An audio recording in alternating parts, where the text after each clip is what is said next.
I guess we could call this a meeting of the minds or a meeting of the moguls. This year, 2026, is a big anniversary year for the ranch. It's 20 years ago, 30 years ago, you bought it.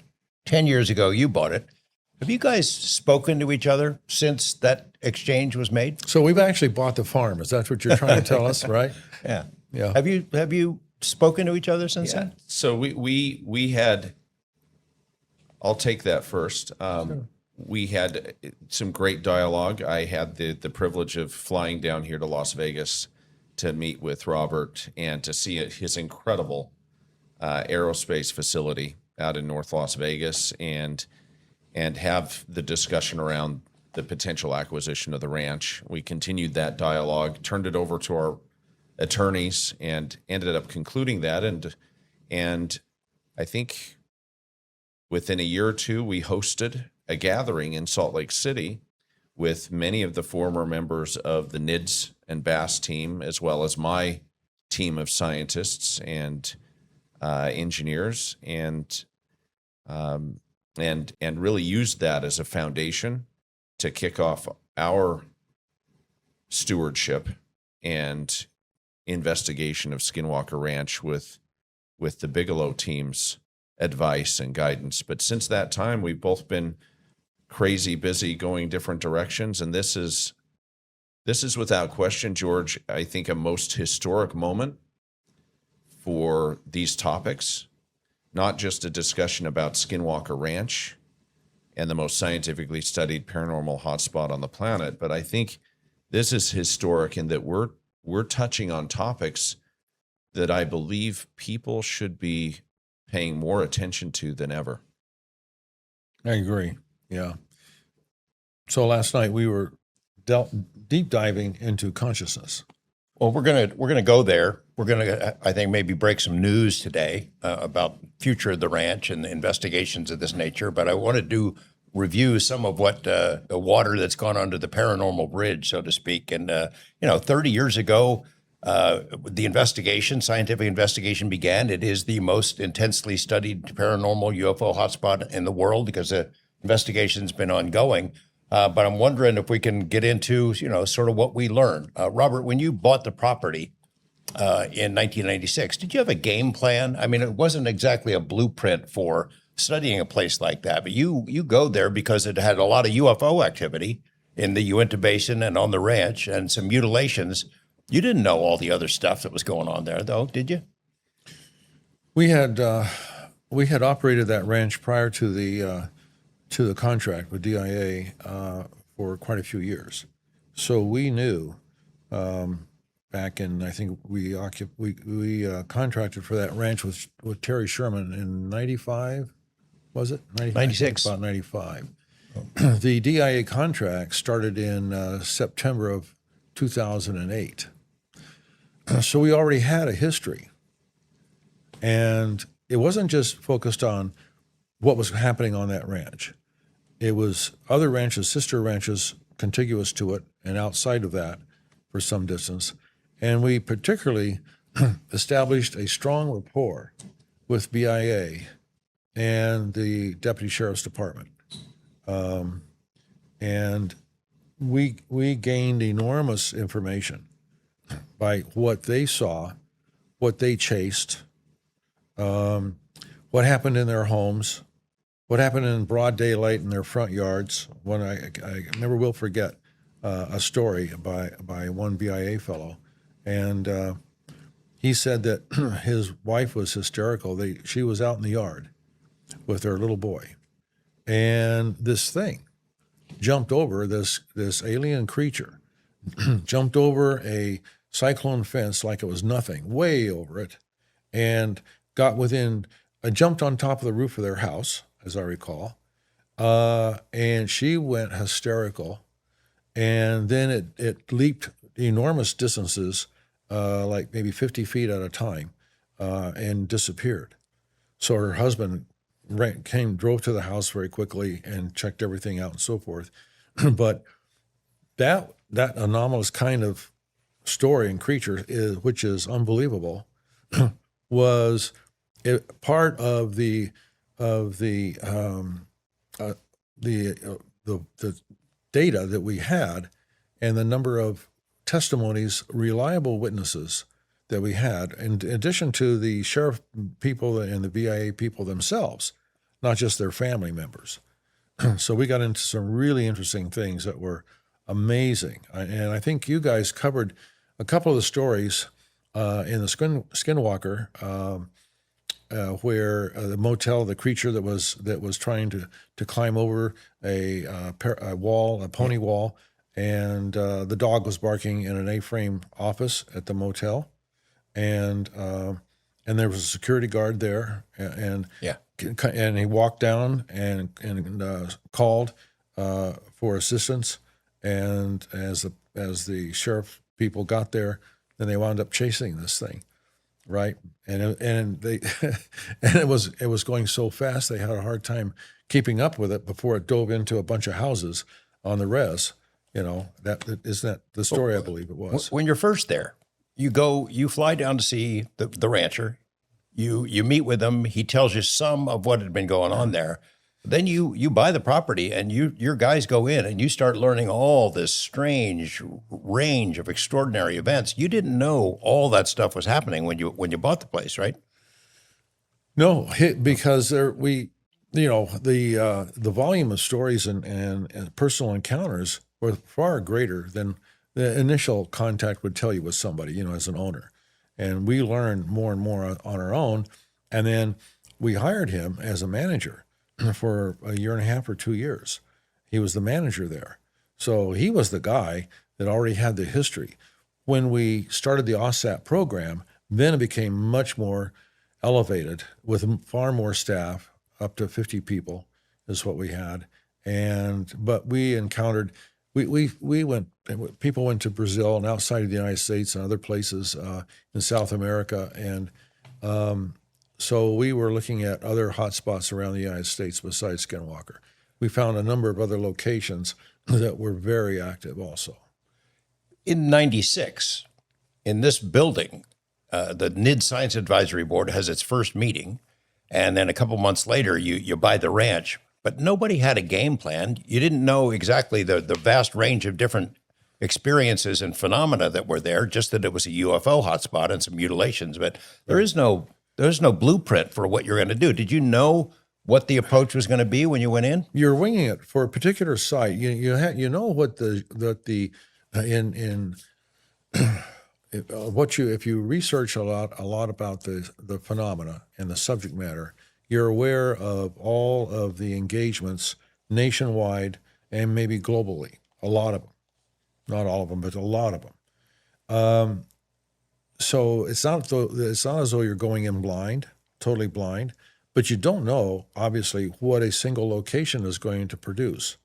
You don't realize that you just walked into another dimensional area that is active and vibrant and is really dynamic in the diversity of activities that are going to be exhibited to you or that are going to involve you.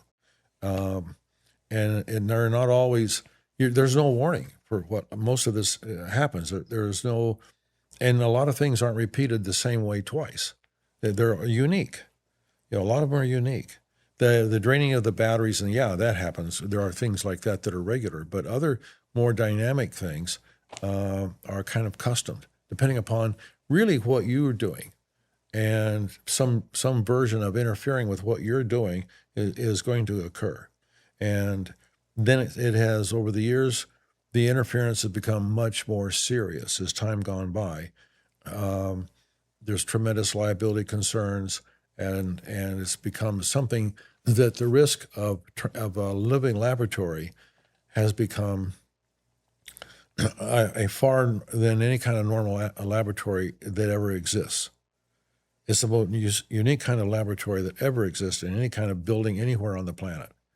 Even though we've had materializations of things in our aerospace plant, it doesn't hold a candle to the Skinwalker Ranch. We'll get into some of that and into your decision to sell the property. Brandon, you didn't believe any of this stuff. Colin Kelleher and I wrote a book in 2005.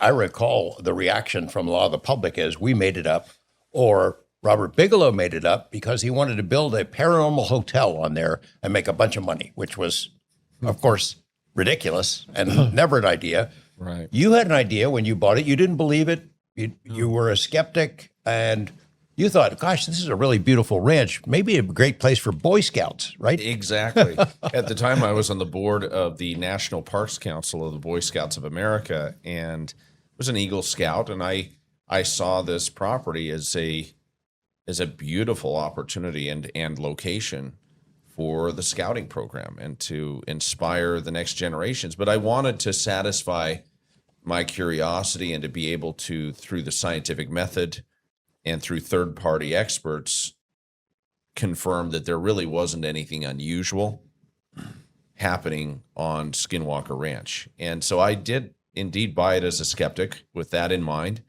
And for the first 6 months, with the exception of some really strange images that were captured by my drone surveyor and security, which I thought could just as well be Lockheed Skunk Works or some other classified program testing within the airspace, I really wasn't convinced that there was anything truly unusual happening on the property. Every time I visited on a monthly basis, those first 6 months, it was a peaceful, pristine, very diverse landscape, and I saw it as potentially a scouting retreat. Can you imagine? Can you imagine having your paranormal hotel and letting people come in and you having Boy Scout camps there? Yeah, in retrospect, it's hilarious. It's pretty humorous to think that that's where my mindset was. But I had grown quite skeptical of these topics, even matters of faith. And I felt like everything could be explained by critical thinking and scientific rigor and applying the scientific method. And I was wrong. I ultimately not only moved from being a skeptic to an experiencer, but have now amassed a data set that is, it's compelling. There is nothing like it on the planet. And I would say, if not for the courage and the foundational efforts of Robert Bigelow and his team, we wouldn't be where we're at today. And I think our understanding of our place in the universe, we'd be in a much different position. Robert had sent me a text a couple of days ago and said, "You think Brandon Fugal would come on our podcast?" I said, "Yeah, I'm pretty sure I know the answer to that." I text Brandon. He's available 5 minutes later for a phone call and agrees, I'm ready to jump on the plane and come on down here any point. I would imagine, even though you guys haven't talked a lot in the years since the property was sold, there's some mutual respect there because you both view it as you're stewards of that property. You're not owning it. You're not exploiting it. You're stewards and kind of keeping an eye on it and keeping it out of harming other people. Right. Yeah. Absolutely. Well, and Robert has a legacy. This is part of his extraordinary legacy, and we've tried to do our best through our stewardship to carry that forward and conduct a scientific investigation that will hopefully yield insights and inform the public relative to the reality of these things that were talked about in your book decades ago. And so to sit here today, I mean, this is a historic moment. It's often said, we stand on the shoulders of giants. I don't know any private individual on the planet that has had more courage and has invested more in his tenure than Robert Bigelow. And so to have the opportunity to come together in your headquarters and to be able to have a collaborative discussion and compare notes after a decade of stewardship. Well, the feeling is mutual because what Brandon has undertaken is extraordinary exposure to the general public that we never did.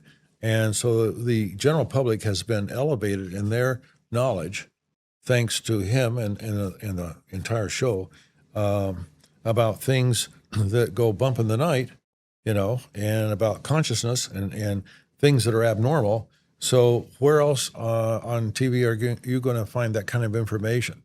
So he's done all that on his own. When NIDS was first there, it's like the cone of silence drops over the ranch. There were a couple of newspaper stories that were out, and I think maybe one or two of them had caught your attention and before you bought the property. But when you send your guys on there and they start seeing this stuff for themselves, holy cow, this is true. You kept it quiet. A, for the integrity of what the investigation was, and B, you didn't want to attract a lot of attention. Right. And people Right. be overrun with it. Right. I know that there has been criticism. Brandon, when I first met some of your team members before the show was on the air, they said, well, Bigelow, he won't share any of the data. And I don't know what the data would be, because nothing ever replicates, nothing ever duplicates the same way. You have a ton of experiences, and both of you, your approach has been poke the bear and see what happens. But what you couldn't have published a scientific paper if you wanted to, right, back then? We weren't trying to stimulate the performances exactly. We were kind of, if there were cattle mutilation, I bought Terry Sherman's group of cows, and the poor things were bait for cattle mutilation. So we could do a necropsy on the animal and understand and maybe somehow learn a lot more about how these occur, because they have happened in every single state in the United States, thousands of these cases. They're the most successful crime that has ever happened. So we did things like that. We set up games in the old homesteads to be acted on. So we did those kinds of things to see. I'm not saying to try to establish a relationship exactly, but to try to get a feel for something that we could engage and get a response back in some kind of way. And the most serious thing would be the mutilation of an animal. That was the most serious thing.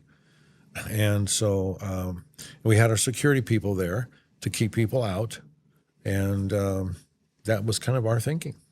You had mutilations of cows. You had mutilations of you had dogs that were vaporized when the rancher was there. Terry did. Terry did. Yeah. There were cats that were mutilated. There were horses that were attacked.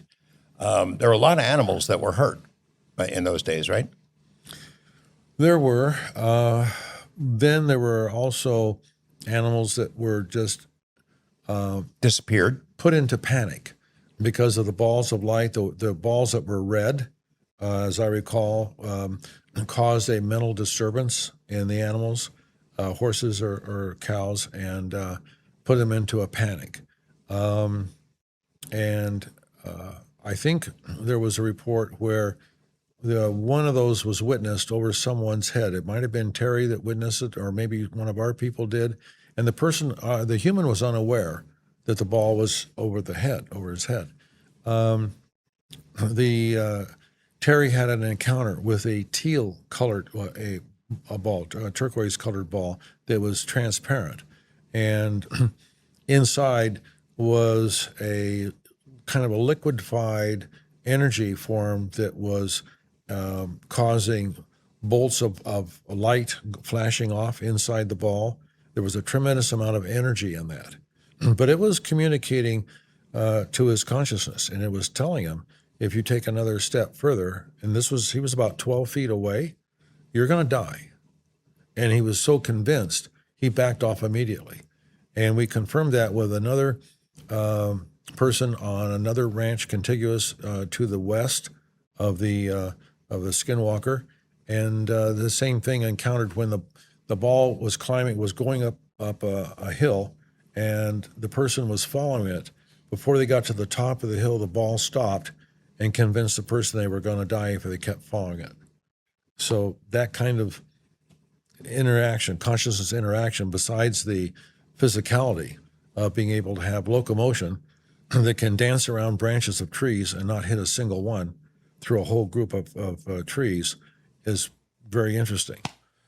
You know, the only thing consistent about the ranch is that it's always inconsistent, that whatever has happened before it changes. You know, the kinds of things that were happening during the NIDS era and during AAWSAP, creatures, trickster stuff, mutilations of all kinds of animals. You had some of that, but it's not the same. You don't see a lot of creatures there anymore, do you? It's transient. I mean, we've had some disturbing animal deaths. We've had some injuries that have been caught on camera, sometimes in tandem with the experimental activities that are occurring on the ranch. One of the most prominent episodes that occurred on camera when we brought the television docuseries effort onto the property was this perfectly healthy calf that was found dead just south of Homestead 1, or the ranch house. And immediately as the men went to go investigate it on camera, not only were the tri-field meters going crazy with elevated microwave, gamma radiation, other readings that were showing up that were really strange, but the smartphones were malfunctioning.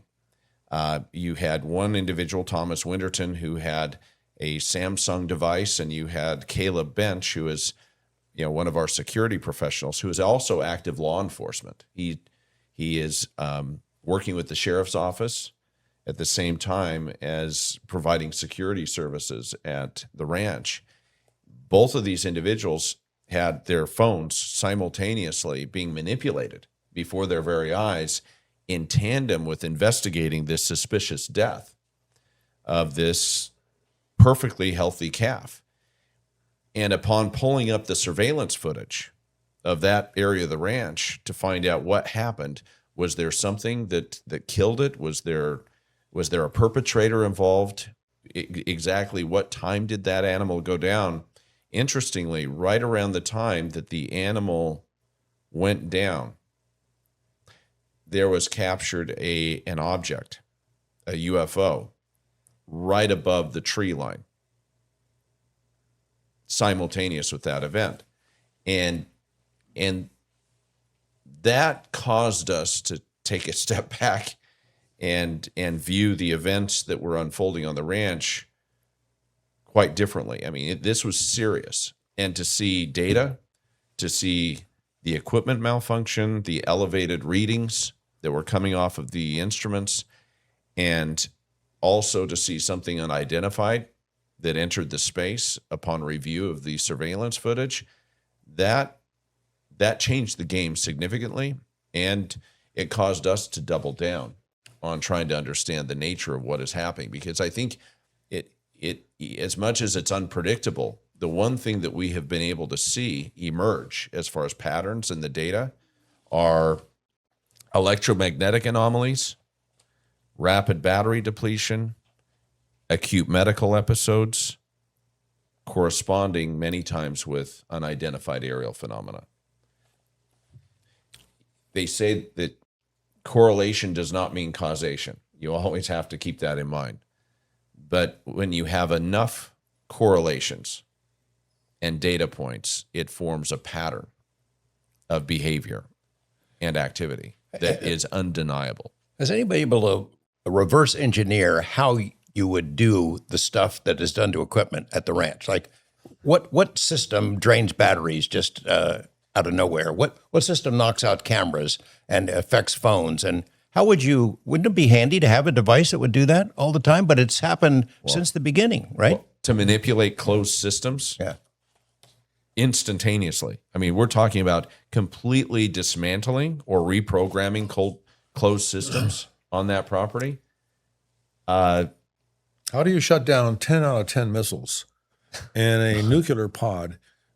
Each individual one is each missile is individually wired and programmed, and all the programs are changed so that you can't launch, or you get within one step of launching in the case of the Russian ones. So you're asking a question that is beyond. It's as far beyond us as trying to understand them, the others, and their machines and how they work. Robert's identifying something very interesting, and that is the fact that what has been reported on military installations that has national security implications has also been documented on Skinwalker Ranch in a private sector setting. I think that's interesting. You know, the previous owners, the Myers, who had the property for a long time, they say nothing ever happened while they were there, nothing. But as they passed the property along, as I recall from our book, they put sort of a condition on the deed that you can't do any digging without letting us know in advance to the new owner. Well, you're wrong, George. I'm going to cut you off. Okay. Their heir, Garth Myers, who sold the property to the Shermans, claimed that there was no activity. Right. When confronted by Dr. Frank Salisbury and others that were following up on the investigation. When it comes to Kenneth and Edith Myers and the documentary history, we have retired law enforcement that has gone on record with the fact that Kenneth and Edith Myers called on law enforcement on a regular basis to respond to activity, cattle mutilation activity, high strangeness, and even UFO activity on Skinwalker Ranch going back decades prior to their death and it being passed from Garth Myers to the Shermans. And, you know, I have some documentation showing that in an exchange between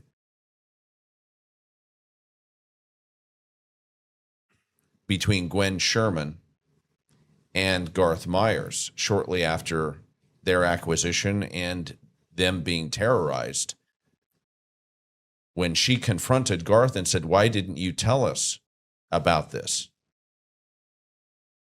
Garth Myers apparently responded saying, "I thought it would leave you alone." I've seen this documented. So I was told by Terry, and I think we later confirmed it, that there was no restrictive covenant on the land, essentially, and Terry didn't put it that way. Okay. Terry just said he had an agreement with Myers that he would not do any excavation without Myers being there. And there was a time when Terry wanted to lay down a pipe, and Myers came out to check it. I think it was Myers that did. Somebody came out to verify where he was going and gave approval. But it wasn't a restrictive covenant that ran with the deed, ran with the land. Okay. It was an advisory. I see. And I was told that was a cautionary aspect associated with the history of the ranch. Didn't think anything of it until we started disturbing the earth.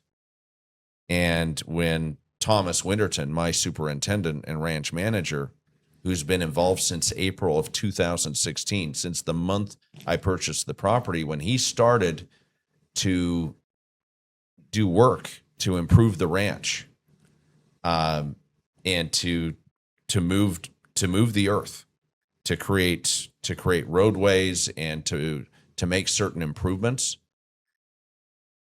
he ended up in the hospital and almost died.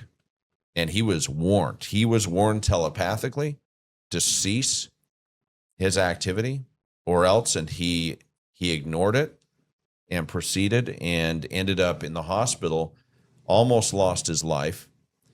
The doctors still to this day can't explain what exactly happened to him other than the back of his skull was irradiated and his scalp separated from his skull, and it was a really disturbing acute medical episode that now combined with a library of other episodes that have occurred.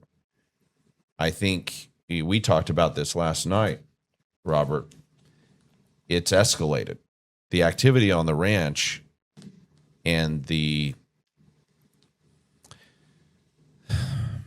danger, the harm associated with conducting aggressive experimental activity it's sobering. And George, you were there last night as a witness to all of our conversation. There's a reason why I have everyone sign a liability waiver and acknowledge the risks associated with entering the property. And it's not just theatrical. It's not just for drama. It's dead serious. Absolutely. There were risks to your employees. Eventually, we're going to jump into hitchhikers, I guess, but the idea of attachments, it's been associated with ghost research for a long time, poltergeist kind of thing. I doubt that was on your mind when you bought the ranch, but it started happening, right? I don't know at what point it started happening, but there's some very dramatic things to your staff, and we can come back to some of what's happened while your stewardship is underway, that had to affect whether you wanted to hang on to it or not, I would think. Well, we had, I mentioned in one of the discussions, our episodes, that we had events happen to two of our security people. And two of those events were in Las Vegas, and because of the hitchhiker effect. And one was on the ranch. We did get into the levels of harmful interaction that Brandon et al. Have suffered. We didn't get into that kind of level. I was with that prohibition or that agreement with Terry and Myers about not digging on the ranch. My thoughts went to more nefarious kinds of things to do with humans, as to why are you so fussy about digging anywhere? Is there graves that we don't know about? And graves of who? We didn't know of any Indian burial grounds there at all. So is it something that the white man has done? Who is possibly buried there? So my thoughts didn't go to ET. It first went to human beings as to nefarious activities that they may have been involved in. And I was very curious about that Terry would receive a prohibition of digging anywhere without personally somebody being there to watch. Like maybe there's murder victims buried there, or aborted fetuses, or some kind of waste material, some horrible waste material. You've got right? it. Yes, absolutely. Did you do experiments that in digging in the ground to purposely stir something up and see what happens? I briefly did, and then I stopped because I just didn't feel right about it. I took a caterpillar I had from another ranch, and we trucked it down there, and we did some excavation with that. And then we didn't find anything. We only went down maybe 4 feet in an area, and then we backfilled it all in, and we didn't find anything. And I thought, well, a 480-acre ranch is what we were told it was. I don't know, 500 foot. I don't know what the hell the size is. Well, I think it's Brandon's 512, and part of that is because we control the road. The private road that leads into the ranch is actually owned by Adamantium Real Estate, by the entity. And one of the things that we did right off the bat within the first few months of my stewardship was to formalize the boundary lines of the property and to be able to fully secure. Now that effort escalated significantly after I had my close encounter experience.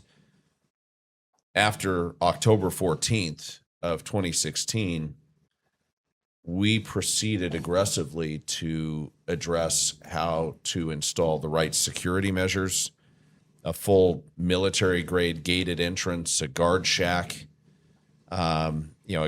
a gatehouse there at the entrance to check people in as a formal checkpoint, and then started adding surveillance assets encompassing the entire ranch to be able to document the nature of the activity and also be able to keep people out of harm's way, and also keep people from potentially compromising the sensitivity of a very real scientific investigation. Right. It was ongoing. That's one thing that has been an ongoing surprise, is how much visitor activity impacts the level of interaction with the phenomena.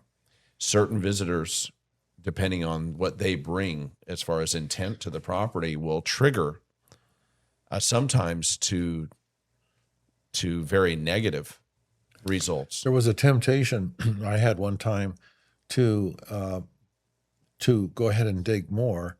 But when you're dealing with that size of a piece of ground, 500 plus acres,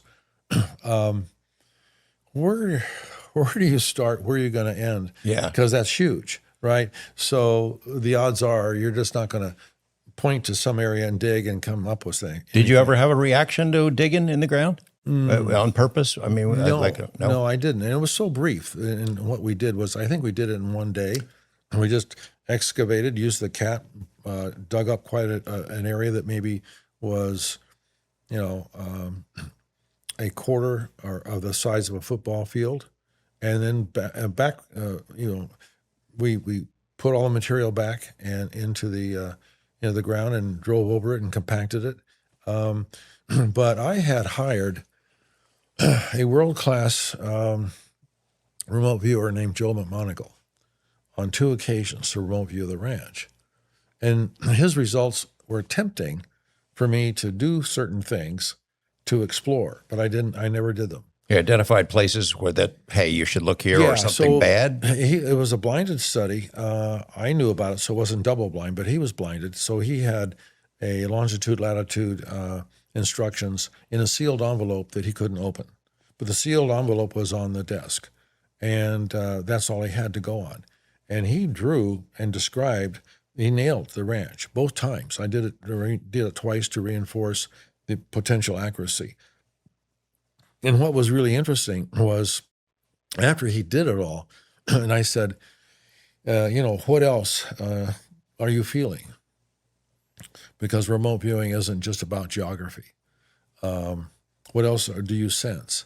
And he says, there's a lot of activity going on underground, a lot of it. I see things in motions, machinery, beings of some kind, don't know exactly, but there's a lot going on. And this was in the meadow area, not under the mesa, the ridge line, the mesa. But it was in the meadow areas, And so I briefly thought for maybe 10 minutes on should I go do that, and I decided no, I'm not gonna really go and disturb that. Whatever it is, I'm going to leave it alone. This rings true for you and your team, right? Things underground. I mean, you've been doing some digging. You've had some reactions to even little drill bits and things like that, and some kind of a response from whatever it is that's there.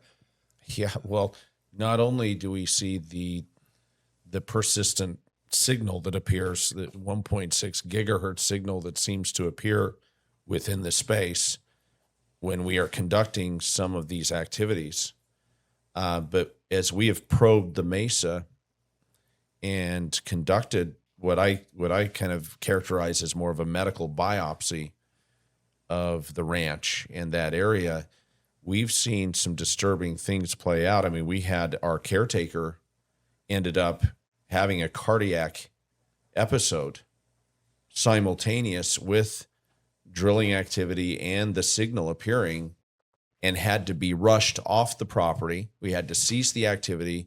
He was immediately evacuated by Dragon, my security, and taken to the hospital. And the attending physicians were very concerned. They asked, what caused this? What were you doing? And he was out at the homesteads. So he was in a different part of the property. He wasn't right there with the drilling activity. He was actually part of a separate group that was monitoring whether something would change in the environment on the other side of the ranch. Well, not only did something change, but we had an acute medical episode that still leaves us baffled. Your caretaker had severe injuries as well. I mean, almost took his life because of an accident involving a horse, but you can't really pin it for sure on something unknown. Gene Dietz was really our manager. Richard was kind of along for the ride. He was her husband. Nice guy, kind of a gnarly kind of guy, but he was a good horseman, and he had been out riding. And Gene noticed the horse came back to the corral without him on it. by itself, you know. So she drove out on the road and found his body, found him there laying down, and he was he wasn't dead. He had been seriously injured, and his eyes. Jean told me she said his eyes were changing color as she's talking to him, and he was mumbling something about others or other whatever it was that he had encountered, and so she concluded that the horse had really panicked and had drug him some kind of distance because his foot was still in the stirrup, or had been in the stirrup, I guess, of the horse, of the saddle, and seriously damaged his leg. And there may be other physical kinds of injuries he suffered. I'm not privy to exactly what they were, or much less the cause of them, but that's essentially the essence of what he. And then he went into a coma. He was taken to a hospital, I think, in Salt Lake. He went into a coma for about 4 weeks, a number of weeks, and the doctors were asking her if she would approve them taking him off of life support. And she called me. She said, "What should I do?" I said, "What do you have to lose by giving it some more time, giving him another 5 days or a week?" 3 days later, he comes out of it, and he was mentally just fine. He walked with a serious limp because he had such an injury to his leg, so he always had a cane with him, and then she was the manager though. But that's the story about Richard and the encounter. You know, I remember meeting Richard the first time on the ranch, and we're sitting around under a tree and talking, and he said something that struck me. And one of the first visits, not my first one, but he said, "You know, I feel really good here." He says, "I can work from morning to into the night." He was old, you know. Well, I'm saying old now compared to me then, but you know, he dug it. He felt electrified by the ranch. Whenever I was at that ranch, Same I thing. slept like a log. Yeah. I had no interferences whatsoever. I felt really, really good. And I never had a problem at all. And we had government people there. One night, Colin and I were with this lady, Jessica. I think we talked about her in one of the interviews, CIA gal. And boy, was she alive and worried one night. When we were out walking around, she was really super agitated. I'm just enjoying the evening. I think this is really great. And then that's the time that Colin, there were three of us, and he saw that animal. Very the dino unusual, beaver. Yeah, very unusual animal walking by. And but other people had all kinds of different reactions. I really slept great. I was energized. I thought, boy, this is a great place. It seems like whatever is there responds to what you bring to the party. You know, I'm always trying to be respectful, get my head in the right place when I go there, and I'm just here to learn. And I have noticed it seems to be a trend that over the years, the badasses are the ones that have the most problems. People who are tough guys, they're strapping with guns, they're intelligent people, ex-military cops. I don't know. You find anything to that? Yeah, a lot of, I mean, whatever is at play at Skinwalker Ranch has the ability to immediately scan someone's consciousness and immediately discern their intent, even read their mind. And that's why we caution everyone before entering that they need to prepare themselves spiritually. They need to enter with a spirit of humility and reverence, because whatever we're dealing with is 2 steps ahead of us and can already sense and understand your intent and react to it negatively if there is an adversarial spirit or intention. My people I've never had a negative experience when I've slept on the ranch, but we've had countless others that have refused to ever come back to the ranch. Yeah. It's unpredictable. You have some people that have the most terrifying nightmares when sleeping on the ranch and don't ever want to come back. And then you have others.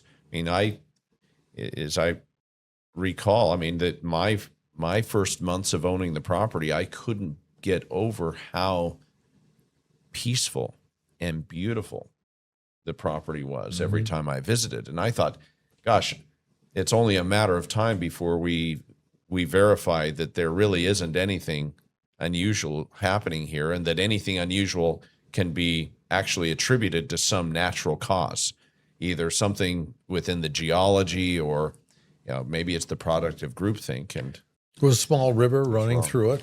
yeah, Dry Gulch Creek, that Dry Gulch Creek Yeah. that cuts through the property, it is a pretty prominent feature. Yeah. And that's something that we actually investigated the last few years for the first time. We actually took instrumentation down there to probe the area, especially because of some of the history with, the Sherman's dogs retreating down that way. We had the reports of large wolf-like creatures that would actually exit, the area of the homesteads and go down toward the creek, and were never seen again. And of course, you know what happened when we went down to explore Dry Gulch Creek. You found one. We found the carcass, the decomposing carcass of an unusually large wolf-like creature. And the teeth, in particular, the jawbone, the teeth were very, very unusual. And we took samples, even though the guys were gagging. I mean, it was covered with maggots and decomposing there in the water right on the edge of the creek. Thank goodness. I mean, they had the presence of mind to take a sample, to cut off a piece of its jaw and to be able to bag it.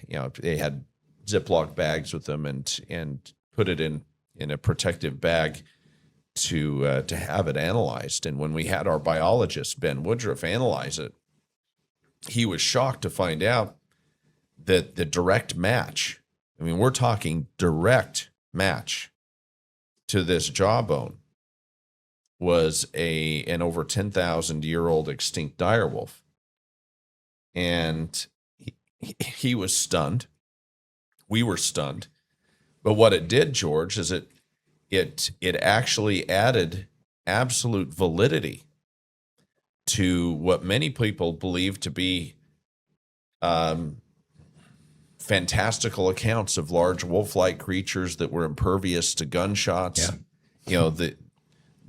The history that you documented with the Shermans, a lot of people understandably have dismissed, and they felt like it was not only not credible, but that it just sounded like just tall tales. Well, to actually recover biology on that property that points toward it being true is one of the many, I think, validating and gratifying parts of our investigation. What did you think when you heard that? Did you hear about our recovery of that? Yeah, it's a shame you couldn't get all of the teeth and make it a necklace. So, I don't know that anyone would dare wear that necklace. somebody would for sure. I'm just kidding. I'm just kidding with you. Well, let's talk about what it is that's there, or a they that's there. I remember my very first visit. Junior Hicks is there. He'd been chronicling strange activity in the basin for decades by that point. Since 1950. Yeah, and I'm looking up at the ridge, the mesa there, and I said, boy, that's really beautiful. And Junior Hicks says, yeah, that's the path of the Skinwalker. And I go, what? Skinwalker? What? I had never heard the name before. It became the title for a series of articles that I wrote in 2002, and then Colin and I used it in the book, and then, it's your term now, but I'd never heard of it. And I couldn't find any Native Americans when we're trying to write about it who were willing to talk about it. But the story about the curse that was put on the Utes by the Navajo, that was shared with me by Junior. And, I'm sure that us sharing that story, it seemed quaint to people who, oh gosh, superstitious Native lore. But that was kind of their umbrella term for a lot of weird stuff that they had seen on or around that property. Well, we've had Native Americans corroborate that as well. So as we've gone out to the community to verify the truth of these accounts, and the history that you reported on that had been passed to you, it has been surprising to have so many witnesses and so many people corroborating that history. You look at the history, and it's so many of the things that, well, we call them the Gormans, but which the ranch family had reported to you and reported to Colum and the team. It was almost humorous, mischievous, things moving around, the Gwen taking a shower and her towel and brush being gone and finding equipment in the refrigerator or a pile of wood being moved. It's almost like, playful and trying to get your attention and almost a form of communication. But then you had other stuff, creatures that show up that don't exist. The muscular hyena that attacked their horse, the dino beaver that Colum and others saw, animals that don't exist, Bigfoot type creatures, things in the house, and dark entities that scares the heck out of anyone who's there. I mean, at times playful, at times harmful, and a lot of times very mysterious. So going in to it, and then now, Robert, after all these years, is it an it? Is it a they? Is it a dimensional crossroads where things bleed in from other realities? Is it all the same thing, just taking different forms? What do you think? It's all the above, but you're not when you're engaging in an elementary type of communication, like setting up games or they're setting up things that are being acted upon, or they're playing games. You haven't established any rule parameters yet. So if you were to undertake serious communication that we talked about last night, you would set up a variety of different kinds of parameters, and probably some of that parameter would include who you want coming through. If you are opening up the door to another side of consciousness, more sophisticated than our dimension, you need to establish an effort. You need to make an effort as to with whom do you want to communicate. That's what I would do. I would set that up. I would try to try to have the right attitude about it entirely. Sincerity really, really means a lot. If you think you're gonna, if it's all telepathic, you don't know anything about the subject's ability to detect fraud in your behavior. If you're not sincere, you're going to be stopped. So I would sincerely do what I could to invent ways to try to communicate with whom I wanted to communicate. That was a peaceful entity, a spiritual even entity, not a malevolent one. And because they're there, not so different than human beings in a sense, right? With the emotional kind of characteristics. But so I would gravitate everything I could toward that kind of entity that I wanted to have a responsible dialogue with.